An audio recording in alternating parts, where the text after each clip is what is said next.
En esta presentación, que tenía que empezar a las 12 y terminar a la 1 menos cuarto, lo que voy a intentar es comprimirla en media hora para comerme el retraso acumulado, y después, a partir de la siguiente ponencia, que es la de Ángeles Lozano, de la OTRI y de la... Sí.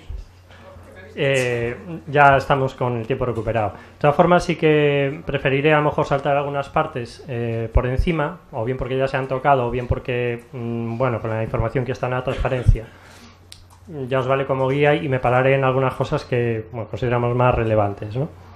Pues bueno, en esta presentación lo que pretendemos es daros una visión global de lo que pasa antes, durante y después de la presentación de una propuesta, ¿no? Porque es fundamental tener claro, pues, todas las acciones que conviene realizar, todos los esfuerzos que hay que meter en cada fase, y después cómo funciona cada una de ellas, ¿no?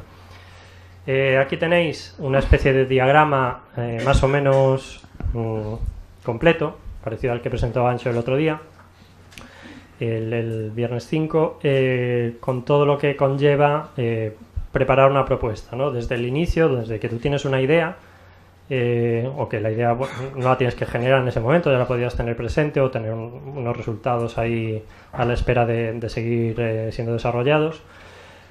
Cómo convertimos esa idea en o sea, cómo buscamos un encaje en las líneas de financiación que haya disponibles. Importante, porque no siempre hay una línea de financiación para cualquier cosa que queramos hacer, o a lo mejor este año no y el siguiente sí, ¿no? Después, cómo se monta, bueno, montar un consorcio, es decir, o montarlo nosotros si nosotros somos los coordinadores o asumimos el rol de liderazgo, o intentar buscar un encaje nuestro en una propuesta ajena, ¿no? Y después la fase que importante, pero como veis no es la única, es la preparación de la propuesta en sí, de la cual, bueno, os daremos ahora algunas ideas ya se han dado en las presentaciones anteriores. Es fundamental escribir una propuesta muy competitiva. Importante esa idea final que nos dio Marina, ¿no? Realmente la propuesta no es una carta de presentación curricular, sino realmente es una acción de marketing, donde con unas reglas de juego tú tienes que intentar convencer a alguien que son unos evaluadores cuyos criterios conoces de antemano, de que tu propuesta es suficientemente buena como para ponerle ahí cierta cantidad de dinero del contribuyente europeo, ¿no? Hay que pensarla más como una acción de marketing que realmente como un examen, ¿no? Después de enviada la propuesta, viene la fase de revisión, de la cual nosotros poco podemos influir. Todo lo que podemos influir en la revisión es lo que contiene el papel que hemos enviado, o electrónicamente. Y después, esa revisión es previa, lo que ponemos aquí, que es muy importante, ¿no? Hacer un control de calidad de la propuesta, es decir, que dársela a leer a gente externa, con la que tengamos confianza, que nos dé feedback, que nos hagan de revisores falsos, pero como si fueran revisores futuros, y después se hace el envío.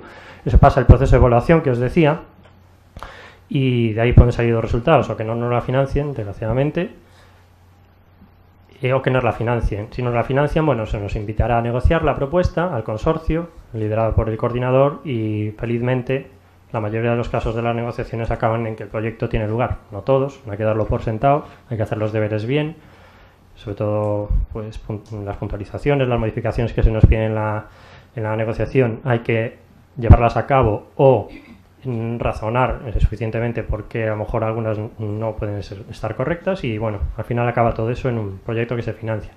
Si realmente nos rechazan la propuesta, bueno, la propuesta puede morir ahí, toda esa idea puede morir ahí, ese consorcio puede morir ahí, o realmente le podemos buscar segundas vidas, ¿no? Que pueden ser nuevas propuestas en años siguientes, modificando posiblemente las temáticas, modificando posiblemente el consorcio en función de las temáticas, desgajar partes para buscarle otro tipo de vías de financiación. Ese proyecto grande europeo a lo mejor lo podemos ubicar en proyectos nacionales o autonómicos.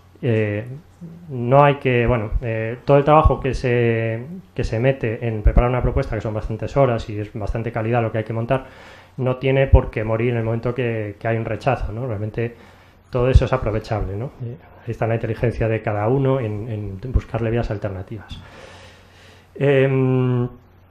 Con esto lo que esta transparencia simplemente viene a decir que realmente no tenemos que pensar todos estos consejos solo en el caso de que nosotros diseñemos una propuesta que lideremos, cuyo consorcio montemos nosotros y que, bueno, seamos los protagonistas, sino que muchas veces esa idea, ese encaje existe, pero no tiene la entidad suficiente como para ser un proyecto completo, pero muy lícitamente podemos buscar acoplar nuestros intereses a nivel de I+D, nuestra necesidad de financiación, en propuestas, en proyectos ajenos, en donde lo que nosotros aportemos al proyecto añade mucho valor y tiene mucho sentido, ¿no?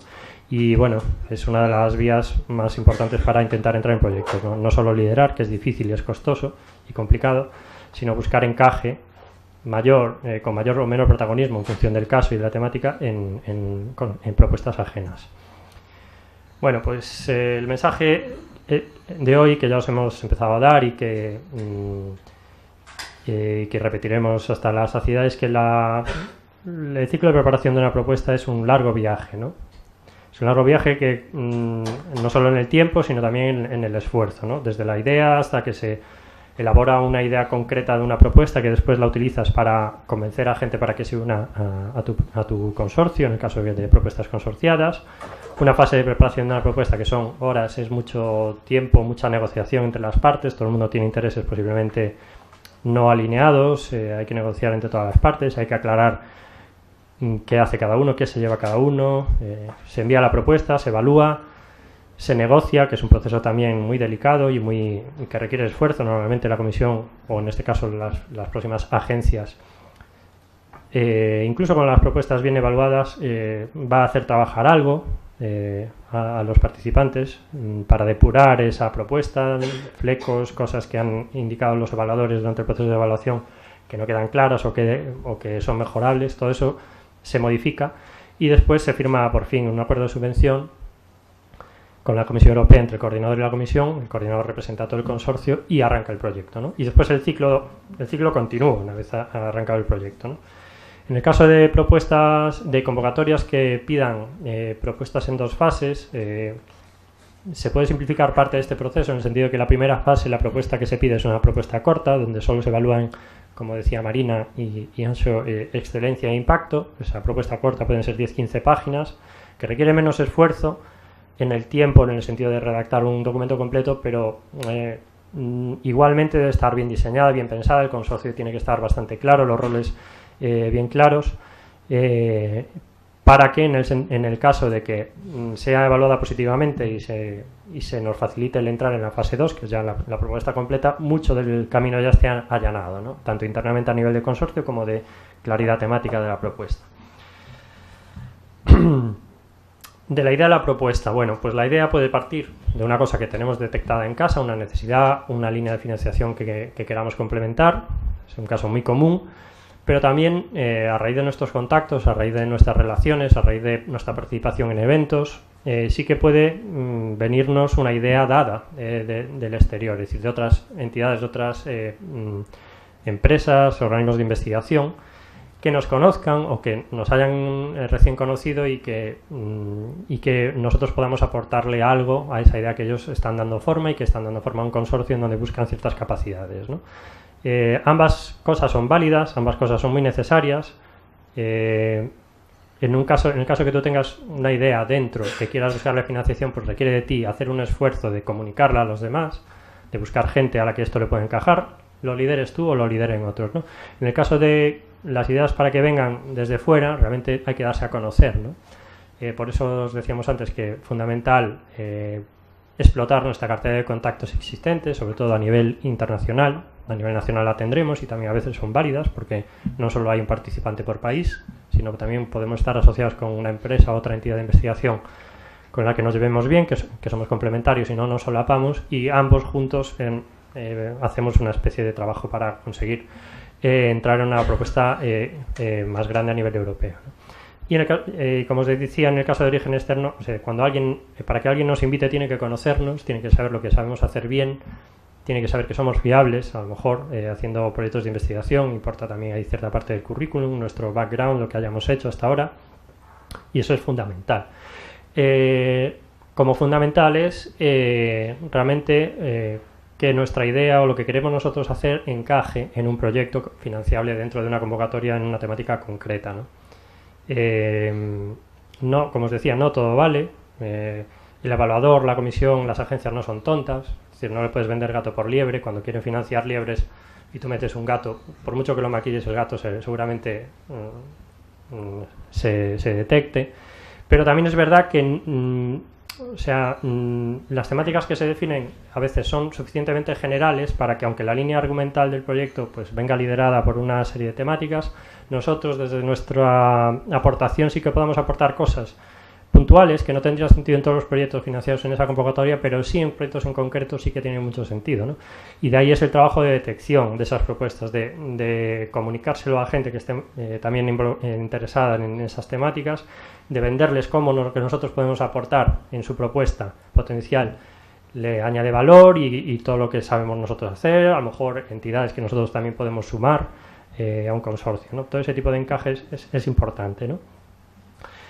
Evidentemente, la Comisión ni ningún, normalmente, organismo de financiación quiere financiar cosas ya financiadas, evidentemente.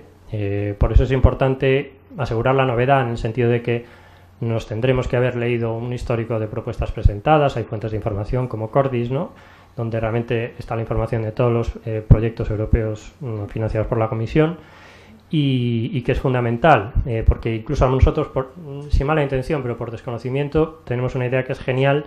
Y por no haber hecho una vigilancia competitiva, por así decirlo, suficientemente buena, pues no nos damos cuenta de que hay un proyecto al 90% igual que el que pretendemos montar nosotros, que ya está en funcionamiento desde hace 2 años y financiado pues, por el mismo organismo al que le queríamos pedir el dinero, ¿no? Evidentemente esa propuesta tendría pocas posibilidades. A veces no sucede y a veces lo que hay que hacer es darle una vuelta de tuerca, es decir, dar por hecho o por bueno o al menos parcialmente lo que se está haciendo en esa propuesta y nosotros centrarnos en aspectos que están menos tocados por esas propuestas previas y vender cómo nuestro trabajo en ese proyecto, si la Comisión lo financia, complementa y amplía lo que está ya financiando la propia Comisión por otros lados, ¿no? Si eso tiene sentido dentro del programa de trabajo y dentro de la convocatoria concreta, pues la propuesta tendrá más posibilidades, ¿no?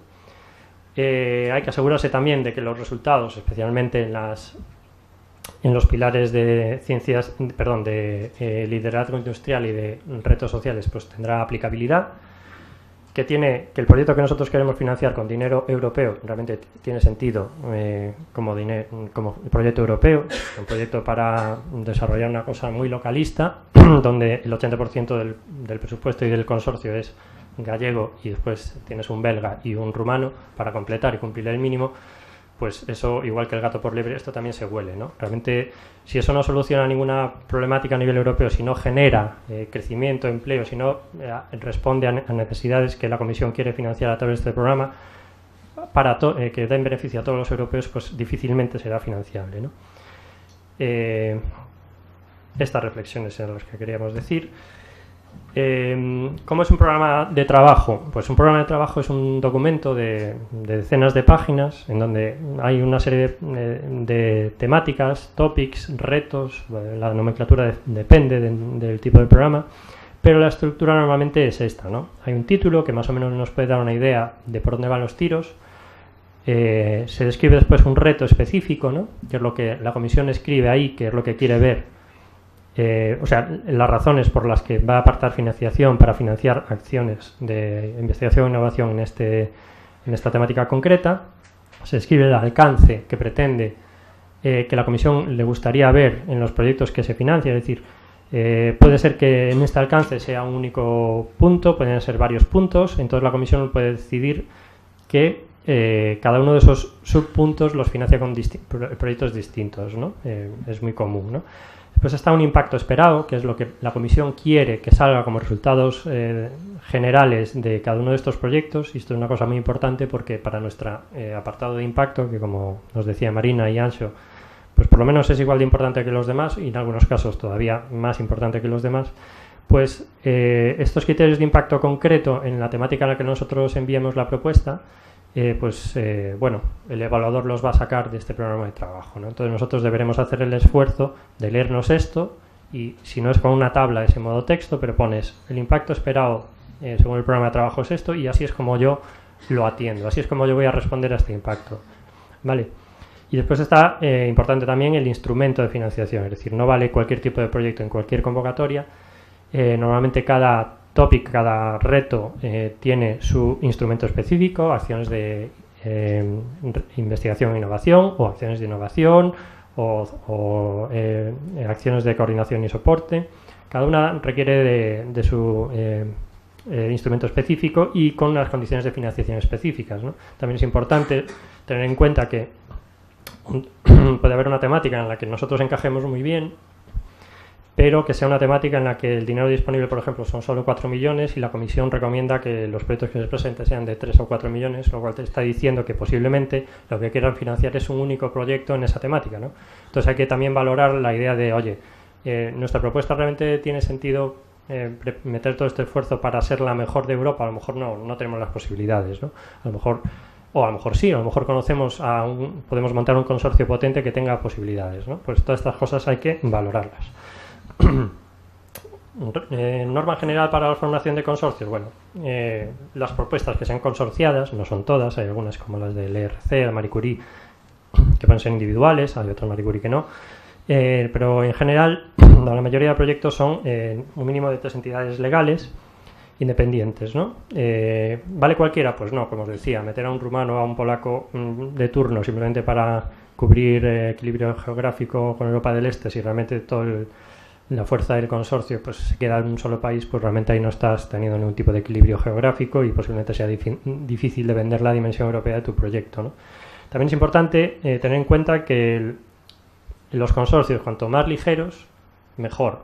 Es decir, no por meter a 40 campeones de investigación e innovación a nivel europeo en un consorcio, nuestro proyecto va a tener más posibilidades. Al contrario, una de las 3 criterios contra los que no se nos evalúa es el de implementación, entre los cuales está la adecuación del presupuesto que proponemos. Es decir, lo que tú pides gastarte a fondo del contribuyente europeo, demuéstrame que es eficiente, ¿no? Pues a lo mejor es más eficiente tener solo a 1 o 2 entidades que sepan mucho de temas en los que no se solapen que tener a los 3 mejores que sepan de lo mismo, porque realmente entre esos 3, ¿cómo vendes la necesidad de que esos 3 estén en el proyecto? ¿Simplemente por su nombre o por lo que lo pueden hacer? Pues a lo mejor con uno de ellos llega, ¿no?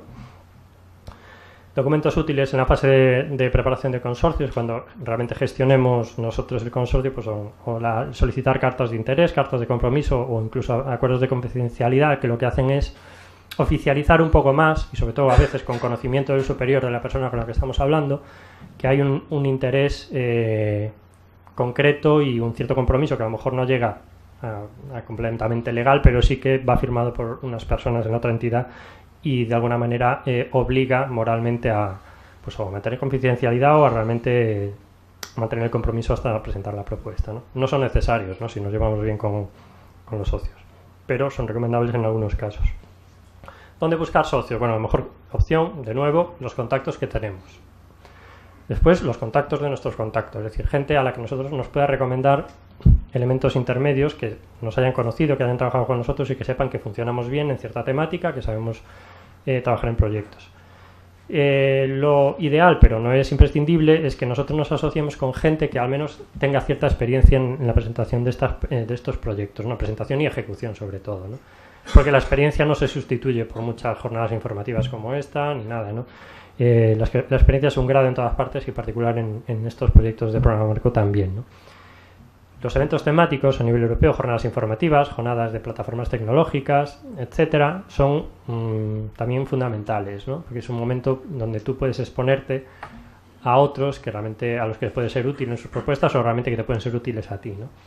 Páginas de búsqueda de socios en Cordis y otras, dependiendo de la temática, como os indicaremos a continuación. Existen webs de contactos, por así decirlo, adecuadas. Consorcios o coordinadores o participantes en proyectos anteriores. Es una buena manera de saber, si no conoces mucho el sector, quién te puede valer, ¿no? Pues gente que haya participado en 2 o 3 proyectos anteriores relevantes, pues pueden ser un buen punto de entrada, ¿no? Plataformas tecnológicas, como decíamos en las presentaciones anteriores, redes de puntos nacionales de contacto, etcétera, ¿no? En caso para buscar socios, pues las redes de puntos nacionales de contacto que hay en cada país están asociadas normalmente, incluso financiadas con proyectos de soporte de programa marco, y lo que hacen es dar servicio a los interesados en ciertas temáticas, ¿no? Pues en función de la temática de salud, TIC, nano, energía, medio ambiente, etcétera, pues tenéis herramientas específicas orientadas a que la gente o ponga sus perfiles ahí o ponga una idea de propuesta indicando qué tipo de perfil de socio busca y después recibe respuestas, muestras de interés, y es una manera también de usar pues medios electrónicos que nos pueden ahorrar viajes para conseguir algún socio. Evidentemente, esta es la, pues, de arriba a abajo, la más importante, evidentemente las personas que ponemos primera, ¿no? Los contactos, los amigos de los amigos y la gente con la que hayamos trabajado, ¿no? Fase de la preparación de la propuesta. Bueno, una vez hayamos buscado encaje, hayamos avanzado en la formación del consorcio, a lo mejor el consorcio no está 100% cerrado, al 75-80%, pero tenemos la seguridad de que podemos encontrar esas piezas que nos faltan, pero el núcleo duro del consorcio está montado. Bueno, pues es buen momento para ya realmente empezar a poner negro sobre blanco con la gente que esté ya confirmada, ¿no? Lo ideal, pues evidentemente, si tenemos recursos, es una reunión física, presencial, con la gente, puede ser en un punto intermedio, puede ser en nuestra casa si nosotros coordinamos, pero que evidentemente cuesta sus recursos, ¿no? A nivel de dinero y de tiempo, pero lo que nos asegura es que realmente la gente que asiste o que va a asistir o es como marcar el antes y el después, ¿no? A partir de aquí, todo el mundo que está en esta reunión está dentro, el compromiso que tienes también si tienes una reunión presencial de trabajo, de compromisos futuros, pues es mayor. Por medios, evidentemente, no siempre se puede conseguir reunirse antes de la presentación de la propuesta. Hoy en día tenemos tecnologías adecuadas, videoconferencias que, bueno, pueden resolver ese problema, ¿no? Muy importante en la fase inicial de diseño de la propuesta, bueno, delimitar responsabilidades entre los distintos participantes, ¿no? No puedes pretender entrar en una propuesta o diseñar una propuesta en la que tú quieres hacer todo en todas partes, en todos los paquetes de trabajo y aportar algo relevante en todos ellos, ¿no? Realmente, coordinemos o no coordinemos, hay que asumir que pues cada uno se tiene que dedicar a lo que mejor sabe hacer, ¿no? Y realmente es así como la propuesta gana valor, ¿no? Entonces, bueno, hay a veces que por negociación pues tienes que renunciar a cosas que te gustaría hacer, pero con ello pues beneficias al proyecto entero, ¿no? Porque esta otra entidad pues realmente aporta muchísimo valor y a lo mejor nosotros lo haríamos igual de bien que ellos, pero es necesario que ellos estén porque también tienen que hacer esta otra cosa, ¿no? Importante también, antes de ponerse a poner negro sobre blanco, texto, estado del arte y demás, ir hablando cuanto antes la temática de bueno, que llamaba Marina IPR, que es derechos de propiedad intelectual, ¿no? Es decir, quién realiza qué, quién se queda con qué, etcétera. Normalmente la regla básica que funciona es que la entidad que desarrolla un trabajo, una tarea, un resultado es la dueña de propiedad, a nivel de propiedad intelectual de esa tarea. Si un resultado de un paquete de trabajo se realiza entre 2 o 3 entidades, por defecto, los titulares de esos resultados concretos serán a partes iguales, esas 3 entidades, a no ser que haya ciertas bueno, particularizaciones que caben, y es que a lo mejor pues alguna realmente renuncia a tener la propiedad a cambio de tener participación en cualquier uso de esos resultados, ¿no? Pero bueno, esos son ya son detalles más finos, pero que realmente conviene ir hablando desde el principio, sobre todo esto aplicaba mucho en los proyectos anteriores donde había transferencia de propiedad intelectual, ahora pues van a ser menos, ¿no? Pero bueno, en todo caso es importante, ¿no? Sobre todo, así no solo como la propiedad intelectual generada durante el proyecto, sino qué aporta cada uno al proyecto y cuánto de eso es necesario para que los demás obtengan su resultado, ¿no? Marina utilizaba las palabras que se solían utilizar antes en el 7º programa marco, que era background, que es lo que todos nosotros en el momento de entrar al proyecto traemos y es nuestro y es necesario para desarrollar el proyecto, y foreground es aquello que se genera desde dentro del proyecto y tiene que tener un dueño, normalmente el que lo desarrolla, ¿no? Pero también es cierto que hay relación entre background y foreground, es decir, parte de lo que nosotros traemos en la mochila es necesario para explotar, para para poder usar lo nuevo que se genera, ¿no? Entonces, ¿en qué condiciones nosotros cedemos, si somos titulares de ese background, el uso a la gente que desarrolle el foreground correspondiente, ¿no? Pues bueno, normalmente ahí se aplican reglas de sentido común, como es que el background necesario de todos los proyectos para desarrollar un proyecto realmente hay que ponerlo disponible a las entidades en condiciones razonables, no se trata tampoco de regalar propiedad intelectual propia previa, pero en condiciones razonables y que permitan realmente al proyecto tener sentido. No tiene sentido desarrollar algo espectacular y después yo, que soy parte del consorcio, me niego a compartir ciertos elementos clave sin los cuales no funciona el sistema, ¿no? No tiene sentido, ¿no? Muy importante también desde el inicio tener una tabla que case los criterios de evaluación contra los que nos se va a evaluar, que estarán disponibles, no solo a nivel temático, sino a nivel general, ¿no? De políticas europeas, etcétera, y irla respondiendo esa tabla, tener una columna a la izquierda con a qué debemos atender y la columna a la derecha con cómo estamos atendiendo a eso, ¿no? Eso será la base para gran parte de la tercera parte de la propuesta, que será la parte de impacto, ¿no? Y después, evidentemente, alinear las temáticas con la convocatoria. Bueno, pues, ¿cómo es una propuesta? Bueno, una propuesta consta de una memoria técnica, que es principalmente texto y explicación de presupuesto. La parte 1, calidad científico-técnica. La parte 2, implementación, que es gestión, entidades presentes, uso del dinero dentro del proyecto, justificación de por qué se pide lo que se pide. Y una parte tercera, que es la de impacto, ¿no? Y después, en paralelo, también hay una memoria económica, que realmente se rellena en una aplicación online, en el propio portal de participante, en donde una vez haya construido su presupuesto con las reglas existentes, tiene su tabla en Excel en su ordenador y después la va metiendo ahí. Evidentemente esto compete más, la parte de la memoria económica compete más al coordinador, pero bueno, el coordinador solo lo hará una vez esté todos los números cerrados con cada uno de los participantes del consorcio, ¿verdad?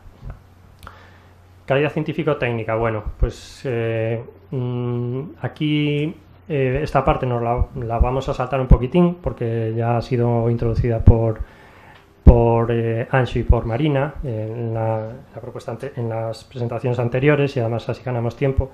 Bueno, la información que tenemos aquí no es nada nuevo con respecto a lo que han añadido, han comentado ellos, si acaso alguna temática concreta, pero bueno, os queda ahí como referencia. Para ganar tiempo vamos a saltar a la parte de gestión del proyecto. Una decisión importante, bueno, es que hay que asignar roles, ¿no?, dentro del proyecto, ¿no? Está el rol de coordinador de la propuesta, que es el líder, ¿no? Es el que representa al consorcio ante la comisión o las agencias correspondientes. A veces el coordinador es lo coordinador a nivel de gestión y también a nivel científico-técnico, pero también puede ser que se separen los roles, ¿no? Coordinador de la propuesta en general y después haya un gestor o coordinador científico-técnico que sea un rol separado, ¿no? Realmente aquí las fórmulas no son únicas, ¿no? Pues el trabajo, evidentemente, se organiza en paquetes de trabajo. Cada paquete de trabajo tendrá un líder, un coordinador, que no necesariamente tiene que ser de la misma entidad que coordina el proyecto. De hecho, conviene que el coordinador de cada paquete de trabajo sea la entidad que más sentido tenga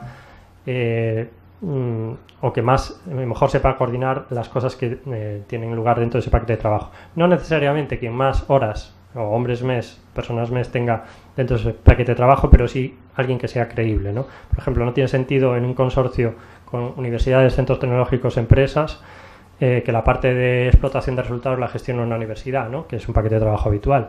Normalmente debería ser alguien del sector privado, que es quien más sabe de explotación de resultados concretos, ¿no? Y se supone que está en ese consorcio al final de la cadena de valor para poner los resultados de investigación en el mercado, ¿no? Pero eso es un ejemplo, ¿no? Cada paquete tiene tareas, cada tarea pues tendrá un líder, que evidentemente no tiene que ser de la misma entidad, la persona que lidere de la misma entidad que lidera el paquete de trabajo, pero sí se crea una estructura en donde en ámbitos de responsabilidad decreciente siempre hay un punto de contacto al que el proyecto le puede exigir resultados, con el cual ese gestor puede tratar problemáticas que están surgiendo, y bueno, existe una estructura que realmente agiliza por la detección de problemas y la resolución de conflictos y la gestión del día a día del proyecto, ¿no? A veces tiene sentido pues tener un comité director, un comité de apoyo al proyecto, que puede ser normalmente puede ser externo en el caso de, bueno, de lo que llaman comités consultivos, o puede ser interno para la gestión del día a día del proyecto, ¿no? Coordinar o no coordinar. Os decíamos antes que coordinar tiene sus ventajas y sus inconvenientes, ¿no? Pues, ni negro ni blanco, todo tiene un sentido y puede tener sentido coordinar en muchos casos, y otros no puede tener ningún sentido, o sea, puede tener que no tenga ningún sentido coordinar, ¿no? El coordinador tiene una responsabilidad importante, ¿no? Y es que representa a todo el consorcio ante la comisión, es el que mantiene, es el punto de contacto único de la comisión, en este caso la agencia de turno que gestione el programa de trabajo, con el consorcio entero. Realmente es el responsable financiero de todo el proyecto, es decir, la comisión transfiere el dinero al coordinador y es el coordinador el que se encarga de repartirlo después entre los socios.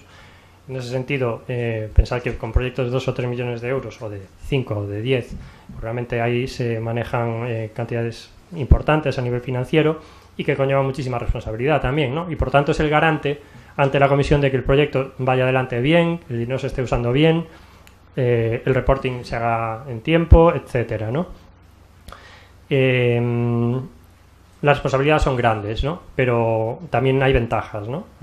Pues las ventajas es que, bueno, cuando uno coordina una propuesta, normalmente ha liderado la parte de preparación de la propuesta, se reserva dentro de la propuesta para su entidad las partes que más le interesan, ¿no? Y eso no es negociable, es decir, uno busca después encaje de otras entidades de forma que no me afecte a lo que yo realmente quiero, ¿no? Porque yo monto este proyecto porque tengo unos intereses, no lo monto como una ONG para que los demás ganen dinero, sino realmente lo monto porque yo tengo unas prioridades y tengo unas necesidades que no puedo cubrir yo y las busco en otros, ¿no? Evidentemente es una experiencia para quien la quiera vivir que es muy recomendable, pero no todo el mundo la quiere vivir y Anxo lo sabrá, ¿no? Hay mucha gente que después de coordinar un proyecto no quiere coordinar ninguno más. Eso también puede tener que ver con la capacidad que tenga de apoyo en su institución, recursos y quebraderos de cabeza que haya tenido que ver, ¿no? Evidentemente hay muchas ventajas más, ¿no? Evidentemente el coordinador, al representar al proyecto en completo, pues tiene una mayor visibilidad de cara a futuros proyectos, de cara a que, por ejemplo, la propia comisión lo tenga en cuenta como experto para invitarlo a dar opiniones en ciertas consultas, jornadas y demás.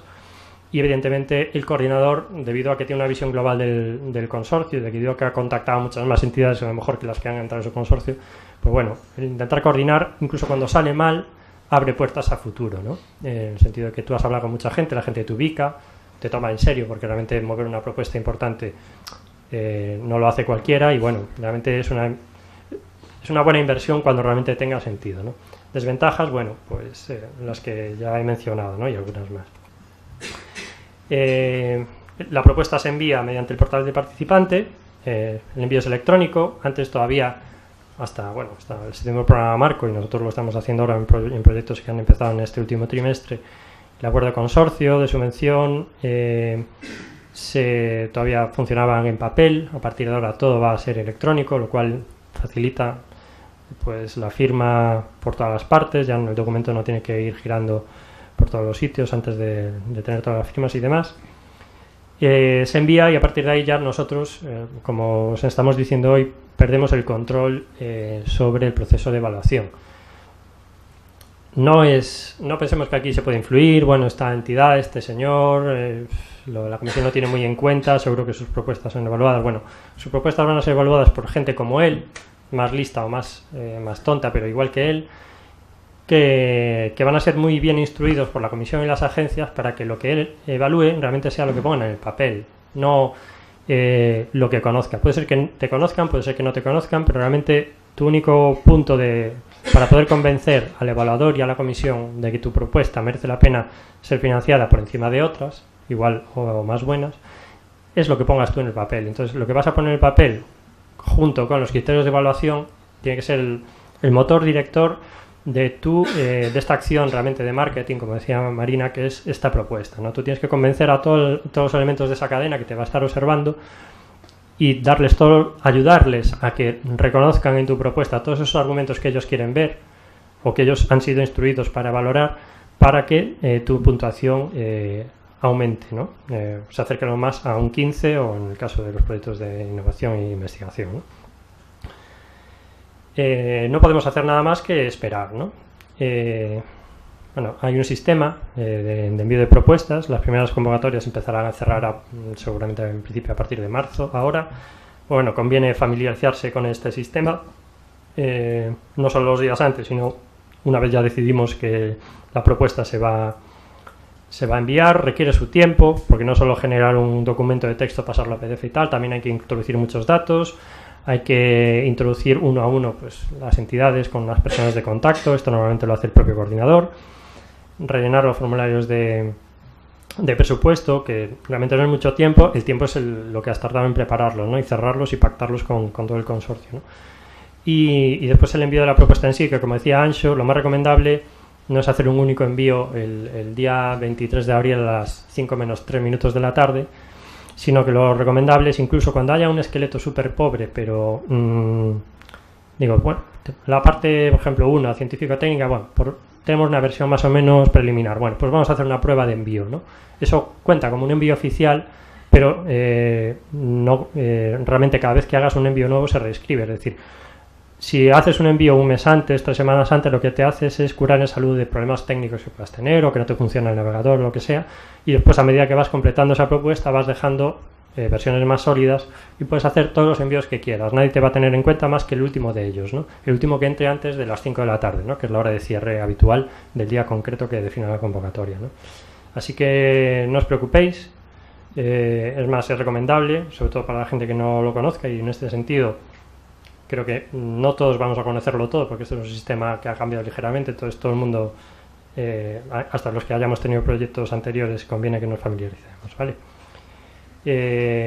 Bueno, estas son las notas genéricas, esto no me voy a parar porque ya lo han comentado tanto Anxo como Marina. Aquí os dejamos una serie de ideas recolectadas por gente que ha estado trabajando en esto, gente como CEDETI, ¿no? Que realmente ha dado apoyo durante todo el séptimo programa marco a propuestas europeas de entidades españolas. Vienen siendo 40 errores muy frecuentes de todo tipo de propuestas, ¿no? Como estamos un poquitín justiños de tiempo, no me voy a parar en todos ellos, pero lo bueno es que van a quedar ahí disponibles para que vosotros veáis y os puede valer como una referencia, como una especie de autoevaluación, ¿no? Es decir, yo en mi propuesta, por ejemplo, si en el criterio de excelencia, ¿no? Cumplo estas expectativas. Bueno, si te sale alguna, cuando hagas este test interno, ¿no? O en la fase de diseño o la fase que estás escribiendo, te sale algún no, conviene pensar cómo puedes convertir ese no en un sí, metiendo pues información adicional o organizando la información que tú estás dando, que a lo mejor no se entiende de otra manera, de forma que se atienda a todo este tipo de detalles, ¿no? Pues adecuación de la propuesta a la temática que se quiere financiar, detallar suficientemente las tareas que se quieren hacer, idoneidad de, bueno, en el criterio de excelencia tienes un montón de errores, después también la parte de impacto, es importante también, bueno, balance de género será una parte importante. Si puedes demostrar algo a favor, no significa que si no dices nada se te penalice, pero si puedes demostrar algo a favor, puntuará mejor. Demostrar que el sistema de gestión de propuesta que tú haces, pues el esquema de gobernanza interna de la propuesta tiene sentido. Es muy típico coger la parte de impacto, de implementación, de gestión de otro proyecto y fusilarla automáticamente en tu propuesta, y a lo mejor no tiene aquella cosa que tenía sentido, este comité, esta gestión con los líderes del paquete de trabajo de esta manera, puede tener sentido en unas propuestas pero en otras no, y a lo mejor podemos simplificar mucho la gestión o necesitamos añadir cierta complejidad. Por ejemplo, si estamos hablando de un proyecto de más de 15 entidades, pues a lo mejor tiene que haber 2 niveles de gestión, ¿no? Un nivel más reducido, un steering board, y después un nivel de gestión del proyecto donde estén todas las entidades. Cada cosa requiere lo suyo, ¿no? Sí que conviene contar, si uno no sabe mucho de esto y tiene que escribirlo, pues con varios ejemplos, ¿no? Y de ellos coger de todos ellos las cosas que más le valgan, pero siempre que tengan un sentido, ¿vale? Bueno, como os decía, no voy a pararme mucho. En la parte de implementación sí que conviene alguna reflexión, por ejemplo esta, que es una transparencia que pone CEDETI, que la comisión usa mucho, que va muy orientada a la prueba del 9, ¿no? De ciertos proyectos tal y como están diseñados, ¿no? Por ejemplo, si veis el participante número 2, que es la segunda fila, pues se puede categorizar como el que no sabe qué hacer. Es decir, yo meto 2 hombres mes en todos los paquetes. ¿Por qué? Porque así sumo 12 y 12 por no sé cuánto dinero, me llevo tanto dinero este proyecto, ¿no? Después, ¿qué haces? Pues no lo sé. Pues con 2 hombres meses en cada paquete posiblemente no hagas nada, ¿no? Estar en las reuniones, viajar y después pues no te queda tiempo ni de hacer ni más ni de gestión ni nada. Otra cosa, por ejemplo, el paquete 5, ¿no? Pues está claro que con un proyecto de 104 personas mes, 35 personas mes están metidas en el paquete 5, que es donde todo el mundo quiere estar, ¿no? Todo el mundo quiere estar ahí haciendo su cosa que sabe hacer bien, ¿no? y después paga ciertos precios metiendo horas aquí y allá en otros paquetes de trabajo. Pues eso también hay que evitarlo, ¿no? No solo en el sentido de que desbalancea gráficamente, estéticamente la propuesta, sino en el sentido que también cuando metes mucho esfuerzo en un paquete de trabajo, esa cantidad de esfuerzo de más que tú estás poniendo es riesgo adicional para el proyecto, ¿no? ¿Qué pasa si todo lo que tú prometes hacer en ese paquete de trabajo falla, ¿no? Pues que muchos de los resultados de ese proyecto que vendrían de ese paquete de trabajo, que tiene mucho esfuerzo, pues se verán comprometidos, ¿no? Entonces, en ese sentido también hay que buscar un equilibrio, ¿no? Así como también hay que buscar evitar que haya un paquete de trabajo como el 4, que no sé cómo sería, pero podría ser, yo que sé, estandarización y explotación, por ejemplo, que a nadie quiere hacer. Digo, pues esto son cosas de las empresas tampoco quieren hacer nada de eso en ese proyecto, lo que sea. Y por compromiso, bueno, vamos a meter tú y tú, metemos aquí 2 hombres y después ya pensamos qué hacemos. Bueno, pues esas cosas, al ver la tabla, saltan, ¿no? Pues está, por ejemplo, lo de los participantes que se hacen para, o sea, lo de incluir minorías, ¿no? Minorías. La pyme, la empresa lituana de turno, no sé qué, no, es que nos dicen que hay que meter a países del este porque se favorece. Sí, eso es cierto, pero sí tiene sentido para tu proyecto, ¿no? Si un día viajaste a Lituania y alguien te dio una tarjeta y le dices, bueno, tú para mi proyecto europeo, pues tendrás que demostrar por qué esa empresa, esa entidad tiene sentido, ¿no? Si hace lo mismo que hacen otras, o realmente no hace nada relacionado con el proyecto, penaliza, no favorece, ¿no? Así como que un 20% de esta convocatoria, el dinero, tiene que ir a pymes. Bueno, pues hay que buscar una pyme sí o sí. Evidentemente hay que buscarla, pero mejor que tenga sentido y no encajonarla ahí en el paquete 6, por ejemplo, de explotación, sin que tenga ningún tipo de intervención en el resto del proyecto, ni en la definición de requisitos, ni en el desarrollo de la tecnología, ni nada, ¿no? Realmente si participa tiene que participar de verdad, ¿no? El proceso de negociación es importante. Me estoy extendiendo un poquitín, pero esto será del último que cuente. Es el último peldaño. Cuando llegamos al proceso de negociación hemos pasado la evaluación, nos han valorado bien, estamos no solo por encima del umbral mínimo de financiación, sino estamos dentro de la zona de financiación. Hay que diferenciar entre el 10 de la nota mínima por debajo de la cual no se va a financiar ninguna propuesta a la nota de corte efectiva, que es donde se acaba el dinero, ¿no? El dinero se empieza a repartir pues por el 15, empieza a bajar y llega un momento que se agota, posiblemente muy por encima del 10, que es el mínimo, ¿no? Pues dependiendo de la convocatoria, el dinero se suele agotar en el 12,5, en el 11, en el 14, dependiendo de la competitividad, ¿no? de las propuestas presentadas. Pues bueno, si estamos en esa élite, ¿no? En esa élite de selección, sabemos que nuestra propuesta es bastante buena, ¿no? Es decir, estamos entre el 10% de los elegidos, en el 15 o el 20%, pero no significa que esté todo hecho. Tiene sus defectos, hay sus defectos detectados durante el proceso de evaluación por los evaluadores. Después Ángeles nos contará algo al respecto.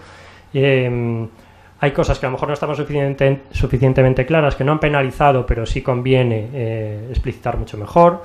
Está el propio proceso de negociación, que obliga a que los detalles referidos al reparto de propiedad intelectual, la explotación y todo esto relacionado con derechos de propiedad intelectual queden mucho más definidos. Es normal que cuando tú elaboras una propuesta pues pienses en eso, pero realmente cuando esa propuesta se convierte ya casi en un proyecto, pues todo el mundo cierra filas y realmente ahí pues no solo conviene de cara al proyecto, sino que todo el mundo, a lo mejor todos los participantes, van a mirar mucho más lo que van a hacer, cómo van a explotar, y entonces eso requiere de una renegociación interna, ¿no? Y puede haber también ajustes presupuestarios que sugiera la comisión, que dice, pues podría recortar seguramente en esto. Entonces uno puede estar de acuerdo o no, lo razona y después se llega a un acuerdo con la comisión, en este caso la agencia. Y finalmente todo esto concluye en un acuerdo de subvención firmado. Y después viene el proyecto en sí. El proyecto arranca, tiene una serie de entregables, funciona durante X tiempo, 2-3 años, lo que sea. Existen ciertos periodos de evaluación intermedia, una evaluación final, unos informes anuales o periódicos, dependiendo de la tipología del proyecto, que hay que rendir cuentas a la comisión o a la agencia de turno, y al final pues generar unos resultados, ¿no? Durante todo este proyecto puede ser que, si nuestra subvención recibida es mayor de 325.000 euros, como decía Anxo, pues tengamos que certificar las cuentas de nuestra entidad. Puede ser que no, pero también es verdad que años después, incluso algún año después, bueno, hasta varios años después, todo proyecto es susceptible de sufrir una auditoría, ¿no? La idea ahora, ¿verdad, Anxo?, es reducir un poquitín la cantidad de auditorías que se hacen, pero aún así son cosas a las que todo el mundo tenemos que estar expuestos, ¿no? Y decir, Tú cuando gestionas un proyecto, mejor gestionarlo con buenas prácticas, dejar todo bien atado, no dejar nada al azar, para el día que te venga una posibilidad de auditoría simplemente sacar todo y trabajar con el auditor para demostrar que bueno, ese gasto se ha hecho bien, que no se ha malgastado el dinero y que todo ha quedado con facturas anotadas, etcétera, ¿no? Usadas para lo que habría que usar. Recomendaciones finales, bueno, todas las partes cuentan por igual, incluso a veces la de impacto cuenta un poco más, pero no hay que descuidar nada, no solo por hacer una parte de la memoria brillante a nivel científico-técnico vamos a tener la propuesta ganada, ¿no? Con eso tendríamos 5 de puntos de 15. Los otros 10 puntos cuentan más en total y hay que sumarlos con una buena implementación, una buena gestión y una buena parte de impacto, ¿no? Para ello, ¿qué podemos hacer? Bueno, utilizar a toda la gente que sabe mucho, puntos nacionales de contacto, eventos, presentaciones, información. Podemos utilizar para evaluar previamente nuestras propuestas a la propia comisión. A veces ofrecen el servicio de evaluación previa de ideas muy concretas y con bueno, muy poca información, 1 o 2 páginas, pero bueno, sí que nos vale como un buen feedback. A los propios puntos nacionales de contacto podemos utilizarlos para que nos den ciertas ideas cuando tengamos dudas de si suficiente calidad, si la adecuación de la temática es buena. Y hay mucha información, los propios officers de la comisión, los help desks, como el que mencionaba Marina, etcétera. Y hasta aquí. No sé si tenéis alguna pregunta.